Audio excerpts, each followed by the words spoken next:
So, what happens when you take a full 100 years of automotive engineering and pit it against itself? We're talking about roaring V8s from the 70s, legendary rally cars from the 80s, and yeah, even cutting edge electric prototypes, all on the same track. Who's going to come out on top? Old school muscle or modern tech? Let's find out. This is really the big question we're exploring. It's more than just a race. It's a showdown between two drivers, two eras, and two completely different philosophies of speed. We're about to see what a century of progress really looks like when the green flag drops. And just look at this incredible lineup. I mean, we're going from a 1924 Model T, we're talking wooden wheels here, all the way up to a 2026 Mustang prototype. The sheer span of automotive history in one place, well, it's just staggering. This is going to be one unpredictable competition. Okay, let's meet our drivers. We've got Max, a seasoned world champion, and Arvid, the hungry, up-and-coming talent. They're going to face off in a series of challenges, acceleration and cornering. And the stakes, they're huge.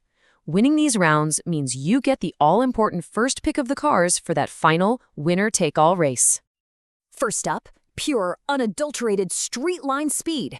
It's a simple acceleration challenge. 2 rounds of drag races. Fastest time in each round, it scores a point. It's simple, it's brutal, and it's the perfect first test for these guys and their machines. Now, what's so cool about this first matchup is the contrast. Max, he goes straight for the 2017 Fiesta WRC, a modern all-wheel drive rally champion. But Arvid, he goes classic, picking the legendary 1970 Boss 302. That's a 47-year technology gap right there on the starting line. And well, no big surprise here, Max puts that modern tech to work. He gets a perfect launch in the Fiesta and just lays down a blistering time of 6.96 seconds. That is an incredibly tough time for Arvid and his 50-year-old muscle car to even think about beating. And you can just feel the frustration. Arvid, he's used to modern paddle shifters, and he just cannot get the hang of that old-school vintage clutch in the Boss 302. He clocks in at 14.78 seconds, and you can hear it in his voice. The underdog story has officially begun, and Max takes an early 1-0 lead. All right, on to round 2. Max decides to double down on the modern tech, picking a one-of-a-kind electric supertruck with frankly, a mind-boggling 2,200 horsepower. Arvid, he sticks with the classics, choosing the iconic 1986 RS200, a Group B rally legend that actually held a world acceleration record in its day. Yeah, that supertruck is just as insane as it sounds.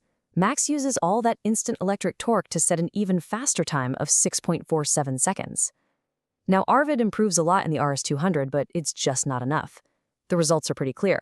When it's all about pure acceleration, modern tech is king. Max takes a commanding 2-0 lead.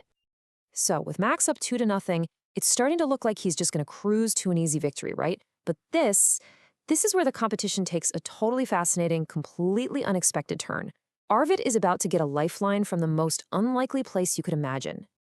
Right, so to keep things interesting, they throw in a special bonus round. The idea is, since Arvid has been bravely picking all the old school cars, he gets a one-time shot, a chance to earn 2 points instantly and tie this whole thing up. Suddenly, all the pressure is on him. And what's the car for this challenge? A 1924 Ford Model T. I mean, this isn't just an old car. It's practically an automotive artifact. It's 100 years old with wooden wheels and this bizarre 3-pedal transmission system that is totally alien to any modern driver. So here's the deal. Arvid has to get this antique around a complex cornering circuit in under 3 minutes.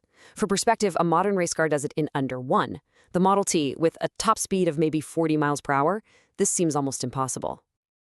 But he does it. In just a stunning display of skill and adaptability, Arvid totally tames this 100-year-old beast and finishes the lap in 2 minutes and 22 seconds.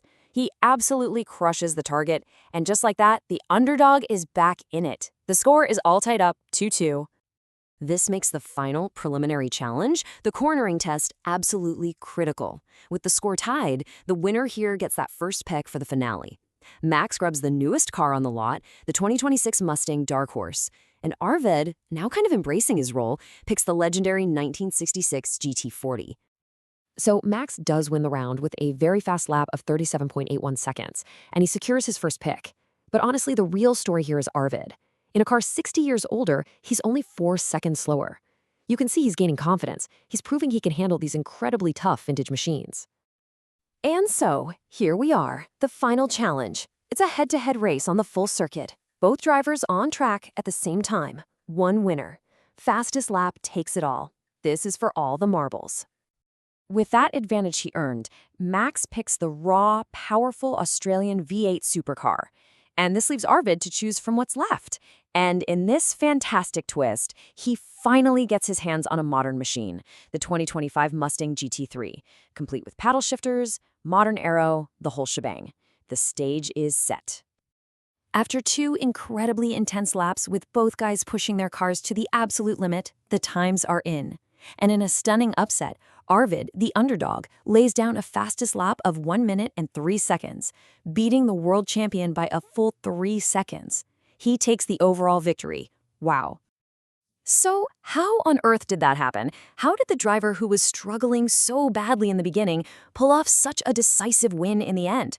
Let's break down what this incredible competition really showed us.